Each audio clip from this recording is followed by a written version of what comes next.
आज के वीडियो में मैं आपको बता रही हूँ कि यदि आपके गुड़हल के पौधे पर पत्तियाँ पीली हो रही हैं या कलियाँ बनने के बाद सूख जा रही हैं, तो कौन सा ट्रीटमेंट आपको करना है। इस तरीके से यदि नई पत्तियाँ भी पीली हो रही हैं तो इस उपाय को कीजिए। पहले भी 2-3 बार इस ट्रीटमेंट को मैं शेयर कर चुकी हूँ और काफ़ी आप यूँ कह सकते हैं प्रॉफिटेबल रहा है। बहुत से लोगों को फ़ायदा हुआ है। बहुत शॉर्ट में मैं आपको जो चीज़ें समझा रही हूँ वो आप ध्यान से फॉलो कीजिए।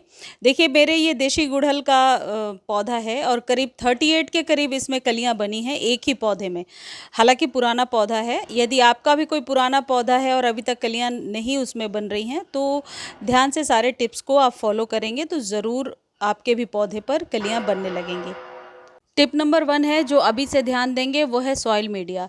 जो आपके पौधे की सॉइल है वो इस तरीके से ड्राई हो रही है या बहुत ज़्यादा दोपहर की धूप में इस तरीके से ड्राई हो जा रही है तो फिर फ्लावरिंग लेना हमेशा मुश्किल होगा। मैं हमेशा कहती हूँ कि फूलों वाले पौधे के जो सॉइल है उसमें मॉइस्चर का होना ज़रूरी है, लेकिन मेरे पौधे में जैसा आपको दिख रहा है अभी इसमें मॉइस्चर बिल्कुल भी नहीं है। तो मॉइस्चर बनाने का यदि कोई तरीका आपको मालूम है, जैसे जो लोग पुराने व्यूअर हैं लगातार मेरे वीडियोज़ देखते हैं, मॉइस्चर किस तरीके से गमले में मेंटेन करना है बहुत सारे वीडियोज़ में बता चुकी हूँ, वो तरीका भी आप फॉलो कर सकते हैं। साथ ही साथ वीडियो में जो चीज़ बता रही हूँ वो भी फॉलो करना है।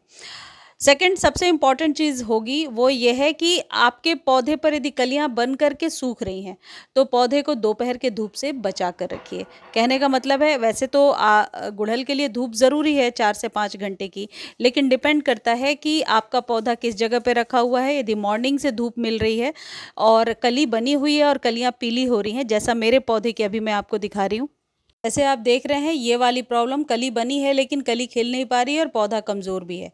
अब टिप नंबर जो थर्ड है जो बहुत ध्यान से आपको सुनना है वो है कि यदि फ्लावरिंग होने के बाद आप फूलों को अपने पौधे में छोड़ देते हैं तो ऐसा बिल्कुल ना करें। इसे डेड हेडिंग ज़रूर कर दें, कट करके ज़रूर हटा दें।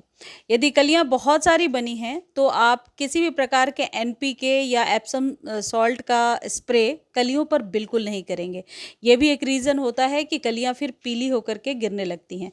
स्प्रे तभी तक करना है जब तक कि लीव्स पर कलियां नहीं बनी हैं। इस बात को आप ज़रूर ध्यान रखिए। टिप नंबर 4 है और इम्पॉर्टेंट थिंग है, ध्यान से सुनिए। देखिए, किसी भी प्रकार के कैल्शियम की गोली या डिस्प्रिन, एस्पिरिन, हालांकि एस्पिरिन तो अब मिलता नहीं है, लेकिन डिस्प्रिन या किसी भी प्रकार के कैल्शियम की गोली यदि आपके पास है वो एक्सपायर्ड भी हो सकता है, किसी भी कंपनी का हो सकता है।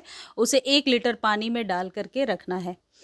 और आप यदि ये वीडियो आप गर्मियों में ना देखकर बरसात में देख रहे हैं या सर्दी के समय देख रहे हैं तो डायरेक्ट एक टैबलेट को एक गमले में दबा देना है सॉइल में, जैसे मैं अभी आगे आपको वीडियो में बताऊंगी। तब तक आप खाद रेडी कर लेंगे। आपको लेना है 1 चम्मच नीम खली और 1 चम्मच वर्मी कंपोस्ट और 1 चम्मच कोकोपीट।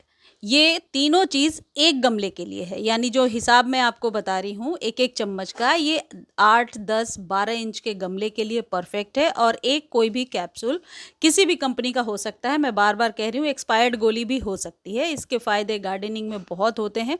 आप लोग क्रॉस चेक कीजिए, जाइए देखिए, गार्डनिंग में इसका इस्तेमाल बहुत सालों से होता रहा है। इसे घोलिए और उसके बाद गमले में डाल दीजिए जितनी आपकी गमले की रिक्वायरमेंट है। आप चाहें तो ऊपर से फिर नॉर्मल वाटर दे सकते हैं। देखिए, मेरा पौधा तो स्वस्थ है लेकिन पत्तियां झुकी झुकी सिर्फ इसलिए हो रही हैं क्योंकि सॉइल में मॉइस्चर नहीं है, ड्राई बहुत है। इतना ड्राई नहीं होना चाहिए। इसका एक और अल्टरनेटिव है जो मैं बता देती हूँ। देखिए, इस तरीके से फलों के छिलकों को सुखा लीजिए, जो कई बार आपको बताती रही हूँ, और इसे ड्राई करके ऊपर से 1 इंच भर दीजिए। इससे भी मल्चिंग हो जाएगा और इस तरीके से जो सॉइल है वो ड्राई नहीं होगी और मॉइस्चर मेंटेन रहेगा। मॉइस्चर को मेंटेन करने का ये दोनों ही तरीका बहुत ही बेस्ट है। मैं खाद के बारे में फिर से एक बार बता देती हूँ। कोई भी प्रकार की कैल्शियम या डिस्प्रिन की गोली ले सकते हैं, एक्सपायर्ड गोलियां भी हो सकती हैं। एक गमले में एक गोली का हिसाब लगाना है।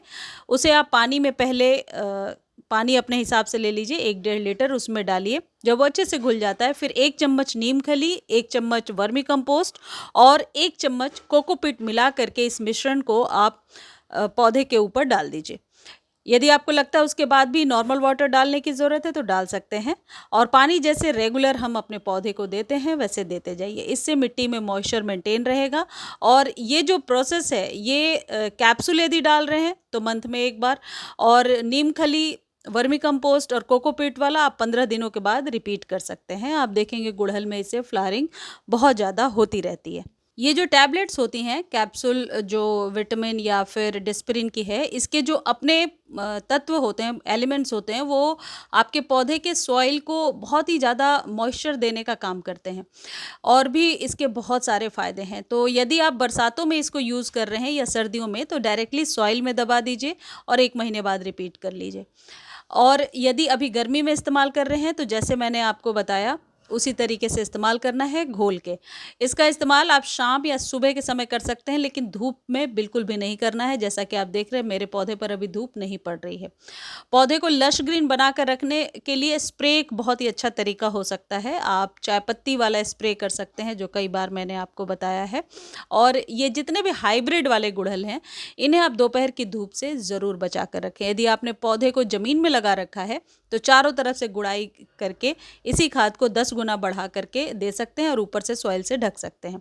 पानी डेली दीजिए। ये 4-5 चीज़ों का ख्याल रखिए, आपके गुड़हल के पौधे में बहुत सारी फ्लावरिंग होने लगेगी। मुझे उम्मीद है वीडियो आपको बहुत अच्छी लगी होगी। धन्यवाद।